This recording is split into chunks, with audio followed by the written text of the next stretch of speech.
एक दिन जंगल में एक दरवेश जैसा शख्स नमूदार हुआ, जिसकी कमर पर तस्बीह, आंखों में नेकी की चमक और हाथ में रोटी का थैला था। वो हर आते जाते जानवर को मोहब्बत से आवाज देता और कहता, आओ, भूखों को खुलाना सदका है। एक मासूम भेड़ उसके पास आई। उसने रोटी का टुकड़ा भेड़ के आगे डाल दिया। भेड़ ने सोचा कि ये तो बहुत नेक आदमी है, भला ऐसे नेक लोग कौन धोखा देते हैं। लेकिन वहां एक अक्लमंद परिंदा मौजूद था।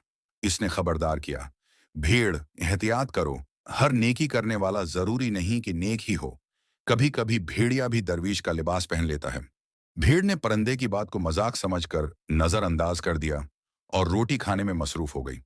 कुछ ही लम्हों बाद उस शख्स ने अपनी चादर उलट दी। अंदर से नोकीले दानत और भेड़िए का चेहरा जाहिर हो गया। वो झपटा और भीड़ को जख्मी कर डाला। भीड़ ने चीख कर मदद मांगी, लेकिन अब बहुत देर हो चुकी थी।